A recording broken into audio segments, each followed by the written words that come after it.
Bismillahirrahmanirrahim. Assalamualaikum warahmatullahi wabarakatuh. Alhamdulillahi rabbil alamin. Wassalatu wassalamu ala rasulillahil karim, nabiyyina wa sayyidina Muhammadin wa ala alihi wa sahbihi ajma'in, wa ba'd. Saudara-saudariku, apa kabar? Semoga kita semua dimanapun berada, tanpa kecuali, senantiasa disehatkan, dijaga oleh Allah Subhanahu wa Ta'ala, sifat dan sikap kita senantiasa berada dalam suasana yang baik dan melahirkan perilaku juga yang mulia yang diridhoi oleh Allah Subhanahu wa Ta'ala. Alhamdulillah, tak terasa perjalanan waktu telah mengantarkan kita pada tanggal 9 menuju 10 Syawal 1445 Hijrah. Semoga sampai detik ini kita diberikan kekuatan dan kemampuan untuk senantiasa meningkatkan takwa kita kepada Allah sebagai pembuktian bahwa kita berhasil menjalani pelatihan Ramadan selama sebulan penuh yang tentunya menghadirkan banyak kesan yang beragam bagi setiap insan beriman dimanapun berada. Terlepas dari itu, dua dimensi takwa yang paling pokok, membangun hubungan baik dengan Allah, dimensi ritual, dan juga ada yang kedua, dimensi sosial, membangun hubungan baik dengan makhluk, khususnya manusia, dan dua pancaran itulah yang mengikat dan menyinergikan nilai-nilai ibadah kita kepada Allah Subhanahu wa Ta'ala. Salat seseorang bagian dari ibadah ritualnya. Semakin baik salatnya, semakin baik pembuktian kebertuhanannya kepada Allah.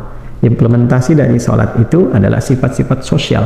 Inna salata tanha 'anil fahsya wal munkar. Ketika orang baik hubungan dengan Allah, salatnya bagus, maka semua anggota tubuh yang digunakan ruku, sujud, tunduk, patuh pada ketentuan Allah ini juga implementasinya bisa digunakan untuk menjaga diri dari berbagai tindakan-tindakan yang buruk, baik berupa fahsya, godaan syahwat, ya mohon maaf, kata-kata kotor, jorok, apalagi zina, pornografi, porno aksi, LGBT dan turunannya, atau juga perbuatan mungkar yang diingkari hati, gambaran dari nafsu, perut dan akal. Maaf, merendahkan, mencela, membuat hoax sampai ke titik yang lebih besar, merampok, membunuh dan sebagainya, itu bukan kepribadian orang yang sholat. Jadi satu sisi berhasil, sisi spiritualnya juga sukses dari dimensi sosialnya. Nah teman-teman, tentu membuktikan menjaga keutuhan itu tidaklah mudah, apalagi bila kita melihat dari sisi lingkungan tempat kita berdomisili saja. Ada kalanya orang-orang yang tinggal di komunitas yang muslimnya banyak, mayoritas, atau di dunia Islam pada umumnya, tentu ini memudahkan kita untuk menjaga nilai-nilai keislaman. Tantangannya mungkin terasanya sedikit lebih ringan. Masjidnya banyak, yang pakai kerudung untuk perempuan juga banyak, motivasi untuk berinteraksi kebaikan banyak. Berbeda dengan kondisi-kondisi tertentu, yang satu secara lingkungan boleh jadi muslimnya sedikit, komunitasnya menjadi minoritas, atau juga boleh jadi di tempat yang Islam namun nilai keislaman tidak diterapkan dengan baik, atau boleh jadi dalam konteks tantangannya tidak mudah untuk dilakukan. Itu bisa kita temukan di beberapa daerah yang populasi muslimnya mungkin mayoritas tapi penerapan hukumnya sekuler atau hal-hal yang terkait dengannya. Ada hal yang cukup menarik untuk kita garis bawahi dan menjadi catatan penting, khususnya terkait dengan muslimah dimanapun berada. Tentu di antara tanda-tanda ketakwaan itu ada implementasi yang kita dapatkan dalam kehidupan berupa tanda-tanda yang Allah kenalkan langsung sebagai jati diri seorang muslimah. Kita beri contoh misalnya jilbab yang dikenakan hanya oleh muslimah, tidak oleh muslim, oleh perempuan muslimah yang beriman, tidak oleh laki-laki. Nah teman-teman, bagi yang muslimah saudariku dimanapun berada, baik adik, kakak, ataupun juga turunan-turunan yang lain, para ibu, para akhwat, tidak mudah untuk mengenakan jilbab ini dengan kondisi yang dipertahankan dalam hal-hal yang spesifik secara islami mesti digunakan. Yang saya maksudkan, di lingkungan yang saya sebut tadi, adaptasinya mudah seperti di Indonesia atau di tempat-tempat yang muslimnya banyak atau di pusat-pusat keislaman, sehingga menjadi karakter bahkan jadi budaya, itu nyaman digunakan. Namun ketika satu petualangan atau mungkin tuntutan baik pekerjaan ataupun juga sekolah, kuliah berpindah ke tempat lain yang karakternya berbeda, kan? Kemudian budayanya tidak sama sehingga membentuk satu cara pandang yang berbeda.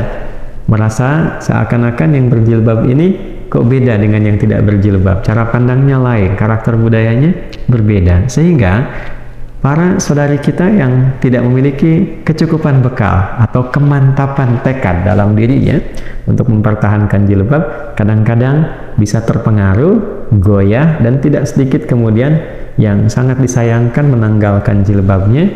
Dan yang lebih mengkhawatirkan adalah, nah ini poinnya, mempublikasikan proses penanggalan itu, ya, sehingga semua seakan-akan mesti melihat bahwa saya sekarang telah berubah, tanpa disadari bahwa perubahan itu sesungguhnya sedang membawa kepada dampak-dampak yang secara pandangan keislaman tidak ideal untuk bisa dilakukan. Oleh karena itu penting sebagai tambahan informasi, penguatan keilmuan, sehingga dengan penguatan informasi dan ilmu ini kita paham, oh basicnya ini loh, perempuan muslimah itu berjilbab tuh karena seperti ini, sehingga kita punya wawasan yang lebih luas, punya keyakinan yang mantap untuk berjilbab, dan punya kebanggaan untuk melakukan itu. Nah, saya berikan satu kisah dulu sebelum kita sampai ke titik yang ingin saya maksudkan. Dulu saat di awal periode Nabi SAW hijrah dari Mekah ke Yathrib, nah yang kelak Yathrib ini akan berubah menjadi suasana kota yang mencerahkan sehingga disebut dengan Al-Madinah Al-Munawwarah, ya, kota yang mencerahkan, membawa perubahan cahaya-cahaya kebaikan dari yang tadinya kacau secara ekonomi, kemudian juga kacau secara sosial, dinamika masyarakatnya itu dekat kepada hal-hal yang kadang-kadang mengganggu, ya, stabilitas, permusuhan dan sebagainya. Maka Nabi SAW ketika berhijrah, Allah berikan petunjuk pada beliau dalam durasi yang sangat singkat bisa merubah itu pada tatanan kehidupan civil society. Jadi masyarakat madani yang begitu baik, begitu rukun, begitu kuat akarnya, dan dalam tahapan-tahapan itu ada juga beberapa drama-drama yang terjadi. Apa diantaranya? Ada kebiasaan preman-preman di sekitaran Yathrib, ya, preman-preman di awal-awal masa Al-Madinah Al-Munawwarah itu jangan dikira nggak ada premannya, ada premannya, ya. Nah, itu suka ganggu perempuan, khususnya kalau malam-malam perempuan itu ingin, mohon maaf, menunaikan hajatnya, dia keluar, ya, mencari tempat-tempat toilet umum, gitu ya, dalam kondisi di masa itu tentunya. Nah, ini seringkali ketika keluar malam itu mendapatkan gangguan dari preman-preman. Nah, penting diketahui teman-teman, landscape masyarakat pada masa itu, di era itu, dan Islam kemudian datang memberikan perubahan untuk mengarahkan pada kehormatan. Nah, di era itu perempuan terbagi pada dua bagian, pun demikian dengan laki-laki nanti, ya. Ada statusnya perempuan-perempuan yang merdeka dalam status yang terhormat, ada perempuan-perempuan juga, saya khususkan perempuan yang statusnya menjadi budak. Nah, di era itu perbudakan masih ada, ya, era jahiliyah, bukan hanya di lingkungan masyarakat Jazirah Arab, sampai kita lihat di Eropa pun, ya, di Yunani pun, kemudian juga tempat-tempat yang lainnya perbudakan masih marak. Dan dahsyatnya Islam datang untuk mengentaskan semua sifat perbudakan itu. Makanya nanti kita akan lihat dalam hukum-hukum yang turun dalam keislaman, termasuk hukum nikah, ya, salah satu manfaatnya, hikmahnya adalah nanti untuk mengentaskan perbudakan. Nanti zakat juga demikian, termasuk aspek-aspek yang lainnya, termasuk waris. Banyak sekali hukum dalam Islam untuk memberikan pencerahan bahwa perbudakan tidak diperkenankan dalam nilai keislaman. Jadi sebelum piagam PBB itu hadir, Islam jauh lebih dulu mengantarkan nilai-nilai kesetaraan dalam kemanusiaan dan nilai-nilai berkeadilan. Secara singkatnya adalah preman-preman ini itu seringkali mengganggu perempuan-perempuan, khususnya yang kalangan budak. Ya, apa di antara tandanya? Di kalangan budak ini tampil bebas. Di antara cirinya kepalanya nggak ada penutupnya. Jadi kalau mereka keluar malam tidak menggunakan penutup, kan? Nah, itu mereka pastikan bahwa ini budak, bisa diganggu, bisa dikerjai dan sebagainya. Nah, ada beberapa perempuan merdeka pun, ya, yang ternyata juga karena hajat tertentu dia tidak sempat menutup kepalanya, kemudian dia keluar terganggu juga. Dalam situasi itu ternyata didapati pula, ya, beberapa perempuan yang beriman, muslimah, ketika keluar dan ayat tentang kerudung, tentang jilbab itu belum turun, ya, khususnya tentang jilbab, karena nanti berbeda antara menutup kerudung saja dengan jilbab yang melonggarkan dan merendahkan. Begitu keluar, kemudian terganggu dan dilaporkanlah itu kepada Nabi SAW. Nah, laporan yang disampaikan kepada Nabi itu, terganggunya seorang perempuan muslimah, itu yang menjadikan respon Allah Subhanahu wa Ta'ala turun dengan langsung menurunkan satu wahyu yang dengan wahyu itu mengangkat derajat seluruh perempuan muslimah menjadi terhormat, dan dengan itu pula membebaskan nilai-nilai perbudakan, disamakan baik merdeka ataupun yang budak. Sepanjang Anda sudah masuk Islam, Anda terhormat di hadapan Allah Subhanahu wa Ta'ala, naik status, semua dalam keadaan terhormat. Nah, apa simbolisasi nilai penghormatan itu dan penjagaan kepadanya? Turunlah kemudian tuntunan syariat di surah ke-33, di surah Al-Ahzab, surah 33 ayat 59, di halaman 426. Baiknya kita bisa lihat, teman-teman sekalian, bisa saya bacakan langsung dengan keadaan mushafnya. A'udzubillahi minasyaitonirrajim. Bismillahirrahmanirrahim. Ya ayyuhan nabi qul li azwajika wa banatika wa nisa'il mu'minin yudnina 'alayhinna min jalabibihin dzalika adna ay yu'rafna fala yu'dzain wa kana Allahu ghafurar rahima. Masyaallah. Ya ayyuhan nabi, hei nabi. Ini menarik ini, ya. Jadi kadang beliau Rasulullah SAW, ya, Sayyidina Muhammad SAW itu kadang dipanggil dengan Rasul, kadang dipanggil dengan Nabi, kadang dipanggil dengan sifat ubudiyahnya abdun, kadang juga namanya disebutkan dengan nama Muhammad 4 kali disebutkan dalam Al-Quran, dan Ahmad sekali disebutkan dalam Al-Quran untuk menunjuk pada keterangan Nabi Isa alaihissalam. Ya ayyuhan nabi, ketika disebutkan Nabi, ini bukan hanya menunjuk pada pribadi, tapi membawa sebuah berita besar, ya. Dari kata naba, nubuwah, orang yang menerima naba disebut nabi, ya. Naba itu berita yang besar, yang agung, yang istimewa. Jadi kalau ada informasi dibuka dengan kata ya ayyuhan nabi, wahai orang yang ditugaskan oleh Allah membawa berita yang agung, yang istimewa. Ini tandanya ada informasi yang istimewa, yang agung. Nilainya tidak sama dengan yang biasa-biasa, kan? Nah, ya ayyuhan nabi, duhai nabi, wahai yang ditugaskan membawa berita agung yang istimewa. Apa berita itu? Qul li azwajika wa banatika wa nisa'il mu'minin. Ya, sampaikan, viralkan, katakan pada satu istri-istrimu. Yang kedua, banatik, anak-anakmu yang perempuan. Yang ketiga, nisa'il mu'minin, seluruh perempuan yang beriman. Nah, dia seluruh perempuan yang beriman. Yudnina 'alaihinna min jalabibihinna. Mulai sekarang, kata Allah, sampaikan pada mereka, kenakan jilbab. Ya, jilbab yang bagaimana? Yudnina 'alaihinna min jalabibihinna, bukan sekedar menutup kepada kepalanya, itu turunkan. Ya, ini ada beberapa tafsir di samping saya. Ini ada Tanwirul Miqbas yang paling klasik kepada Ibnu Abbas radhiyallahu taala anhuma, ada Jami'ul Bayannya At-Tabari, tafsir At-Tabari, ini juga termasuk tafsir klasik dia, yang artinya periodenya dekat ke era-era, ke sahabat, kemudian ke Nabi sallallahu alaihi wasallam. Lalu ada Mafatihul Ghaibnya Ar-Razi, ada tafsir Al-Munirnya Profesor Dr. Wahbah Az-Zuhaili, beberapa, semua tidak ada perbedaan. Ya, dalam penafsiran ini memberikan gambaran yang dimaksud dengan jilbab itu yang menutupi bagian kepala rendah sampai ke nahar. Nahar itu ini bagian dada ini, ya, antara leher dengan di sini bawah. Nah, ini menutup ke sini sampai jalabi. Jalabi itu min juyubibihinna, artinya sampai ke sini. Ya, setidaknya ini paling rendahnya itu segini, tutup sampai segini, sehingga tertutup bagian-bagian terutama aurat pokoknya, gitu kan. Perempuan kan seluruh bagiannya aurat, kecuali nanti beberapa yang tampak illama dhahara minha, kan? Seperti telapak tangan dalam kondisi-kondisi tertentu dengan wajah, gitu kan? Nah, ini yang lainnya ditutup. Yang paling menarik adalah apa? Tutup itu dari kepala, setidaknya rendahkan turun ke bawah, ya.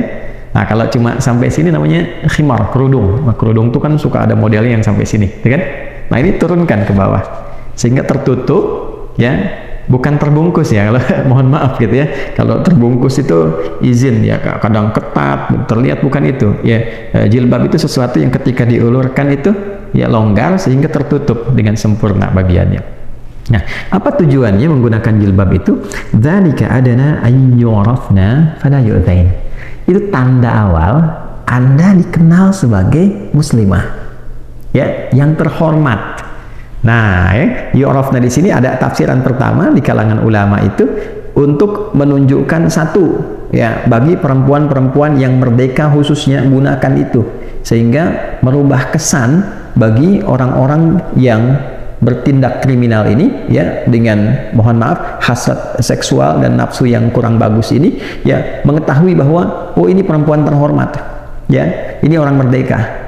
Tapi menariknya ayat ini pun diungkapkan dengan kata yang umum, nisa'il mu'minin, ya. Nisa'il mu'minin itu bisa untuk yang merdeka, bisa digunakan juga untuk yang budak di masa itu, karena hukum mengatakan al-ibratu bi umumil lafzi la bi khususis sababi. Ya, hukum itu, hikmah itu diambil dari keumuman lafaz, tidak dikhususkan kepada sebab turunnya atau kondisi saat turunnya. Maka ayat ini memberikan gambaran besar pada saat itu diturunkannya ayat jilbab, satu, untuk mengangkat derajat muslimah menjadi terhormat di hadapan Allah. Jadi ini hadiah nih, ya, ini satu, ini hadiah dari Allah untuk perempuan, untuk muslimah. Ya, saya kasih gambaran begini, Anda dikasih hadiah oleh yang paling disayang misalnya, ya, laisa kamitslihi syai', nggak ada yang serupa dengan Allah, ya. Ya, Anda diberikan hadiah oleh orang yang paling menyayangi Anda. Ayah Anda kasih hadiah, ibu Anda kasih hadiah, kan? Nah, diterima nggak? Diterima, ya. Nah, bahkan tidak sedikit teman kasih hadiah langsung diposting, gitu kan? Teman kasih hadiah langsung diposting. Ini Allah kasih hadiah, dan hadiah itu saking spesialnya mengangkat status perempuan menjadi terhormat. Ya, disamakan yang budak dengan yang merdeka saat itu, sama-sama pakai jilbab, terhormat, kan? Nah, setelah itu hilang sifat perbudakan, dilekatkan itu bagi setiap muslimah ketika mengenakan itu. Itulah hadiah yang Allah berikan pada setiap saudariku muslimah dimanapun berada, yang mengangkat statusnya terhormat di hadapan Allah. Jadi kalau Allah sudah angkat, jangan turunkan. Kalau Allah sudah mengangkat terhormat, jangan rendahkan. Itu hadiah, ya, dan hadiah itu mewah. Kenapa? Sebab ketika seorang perempuan meninggal, hadiah penghormatan Allah itu diabadikan menjadi bagian dari kafannya. Itulah sebabnya nanti perempuan punya satu kain tambahan ketika meninggal, itu kain jilbabnya, ya. Ini menandakan bagaimana Allah mengangkat derajat perempuan terhormat, bukan hanya saat hidupnya, saat wafatnya pun pakaikan jilbab, pakaikan bagian kerudung tuh, bagian atasnya itu untuk menutupi bagian kepalanya, ya. Nah, ini sesuatu yang sangat luar biasa dan tidak diberikan pada laki-laki. Ya, yang paling dahsyat setelah itu apa? Fala yu'dzain. Setelah mengenakan tanda itu sebagai kehormatan dari Allah, pakai jilbab itu, fala yu'dzain, maka dengan itu aman, ya, dipastikan tidak boleh diganggu lagi. Artinya apa? Setiap perempuan di masa itu yang sudah menggunakan jilbab sebagai tanda dia muslimah yang terhormat, maka hukum melekat pada setiap laki-laki muslim untuk melindunginya, menjaganya. Dan itulah yang ditanamkan pada setiap pria-pria muslim yang melihat perempuan muslimah berkerudung, berjilbab dengan benar, bukan hanya sekedar pakai, tapi dia gunakan jilbabnya untuk menjaga kehormatan dirinya, ya. Jadi ketika Allah memberikan kepercayaan pada setiap perempuan muslimah dengan jilbabnya secara terhormat, maka iman kita memberikan respon untuk menjaga kehormatan itu di hadapan Allah. Jangan gunakan jilbab ini pada hal yang negatif. Ya, mencuri pakai jilbab untuk kamuflase, ya, pakai jilbab kok korupsi misalnya, itu dosanya besar, ya. Kenapa? Karena saat dia melakukan tindakan kejahatan, orang menyoal, pakai jilbab kok begitu, apalagi kesimpulannya salah, ya. Oh, daripada begitu lebih baik nggak berjilbab, yang tidak koruptor, ya. Ya, koruptor tidak berjilbab, ya, dibandingkan dengan yang tidak berjilbab tapi tidak korupsi. Nah, perbandingan sudah salah, ya, sudah salah. Jadi yang disalahkan kemudian jilbabnya. Nah, kan sering saya katakan, kalau peci tidak masuk ke kepala, jangan dipotong kepalanya, karena tidak semua perempuan berjilbab itu bersikap demikian. Tapi ketika kehormatan itu tidak dijaga, maka rendah statusnya. Ya, rendah statusnya. Untuk itu yang pertama, jaga kehormatan hadiah Allah itu. Ya. Yang kedua, fala yu'dzain, hukum mengikat ketika perempuan yang menjaga kehormatan itu bersikap yang baik, bersikap mulia, dikenakan kebanggaan Allah, mengangkat statusnya dengan terhormat. Lalu dia gunakan sifat-sifat kebaikan untuk menjaga kehormatan itu. Bicaranya yang santun, dia jaga kehormatan dirinya, afifat, menjaga dirinya dalam kondisi terhormat, ya, menjaga langkah, tuturnya, perilakunya supaya Allah ridha. Fala yu'dzain. Maka ketika kehormatan itu dijaga, Allah kirimkan para penjaga di sekitarnya. Ya, ditanamkan sifat kehormatan pada setiap laki-laki, lindungi, jaga dia. Ya, itulah sebabnya sering kita dengar kisah perempuan-perempuan yang menjaga kehormatan itu terjaga di jalan, dia terjaga, terlindungi. Betapa banyak kita dengar kisah ada seorang yang jalan lewat di tempat yang cukup sepi, preman-preman ada di situ. Ketika ia kenakan dengan baik, ya, dia tidak diganggu. Ternyata terlihat setelah itu, ya, ada kesaksian bahwa ada yang menjaganya dan sebagainya. Itu mungkin hal-hal spesifik yang khusus berlaku pada kalangan-kalangan tertentu, saking tingginya yang menjaga kehormatan sisi Allah Subhanahu wa Ta'ala. Jadi sekali lagi, bagi perempuan-perempuan yang telah berjilbab, jaga jilbabnya, karena itu kehormatan hadiah yang Allah berikan dan konsekuensi penjagaan dari setiap pria-pria muslim yang ada sekitarannya. Dan bagi yang belum berjilbab, ambil hadiah itu mumpung masih berada di alam kehidupan. Jangan sampai dipakaikan saat wafat. Begitu wafat dipakaikan, dan saat hidup tidak menggunakan. Ya, nanti jangan sampai pulang kepada Allah dengan rasa malu. Pertanyaan pertamanya, kenapa aku berikan kau hadiah, ya, tapi engkau tidak ambil? Mau jawab apa? Nah, jadi itu penting untuk kita bawa sebagai nuansa yang menguatkan keimanan dan kebanggaan kita. Jadi kalau ditanya, kenapa sih kamu pakai jilbab, sampaikan, ini hadiah Tuhanku kepadaku, hadiah Allah kepadaku yang mengangkat kehormatanku di hadapannya. Terus apa fungsinya? Ya kan? Fungsinya adalah satu, untuk memberikan kebahagiaan kepadaku, jaminan ketentraman bagiku, dan mengikat hukum bagi setiap lelaki muslim. Ketika aku menggunakannya, aku terlindungi dengan izin Allah Subhanahu wa Ta'ala. Betapa banyak sekian teori, tapi ketetapan dari Allah ini yang paling indah. Wa kana Allahu ghafurar rahim. Dan sungguh Allah mengetahui tindakan-tindakan yang kadang kurang baik dikenakan oleh perempuan berjilbab atau yang belum siap untuk berjilbab. Allah memberi kesempatan. Jika ada yang ingin berubah, Allah ampuni. Jika ada yang ingin menggunakan itu pada kebaikan, Allah sayangi. Dan jika pun ada yang berlebihan ingin kembali, Allah terima dengan sifat rahmatnya. La taqnatu min rahmatillah. Jangan putus asa dari rahmat Allah Subhanahu wa Ta'ala. Perempuan yang melepaskan jilbabnya dengan sengaja, kemudian misalnya mempertontonkan kepada siapapun, tidak sedikit pun berpengaruh kepada Allah. Ya, la yadurullaha syai'a, tidak sedikit pun ya berdampak kepada Allah Subhanahu wa Ta'ala, tidak merendahkan statusnya sebagai Tuhan, tidak berpengaruh, bahkan tidak memberikan efek apapun. Nah, justru itu akan kembali kepada dirinya sendiri. Untuk itulah kemudian kita harus banyak mendoakan, ya, supaya saudari-saudari kita yang muslimah bangga dengan jilbabnya, dia kenakan dalam kebaikan, ya, dan dia bisa posting semua anugerah kehormatan itu dengan postingan terbaik untuk memotivasi keindahan ini, sehingga setiap muslimah bangga dengan jilbabnya saat hidup, bangga saat dikenakan dalam wafat, dan bangga saat menjawab pertanyaan Allah, bagaimana status jilbab yang aku berikan kepadamu sebagai hadiah yang menaikkan martabat dan kehormatanmu di hadapanku. Adi Hidayat, semoga berkenan, maafkan saya. Subhanakallahumma bihamdika asyhadu an la ilaha illa anta nastaghfiruka wa natubu ilaik. Assalamualaikum warahmatullahi wabarakatuh.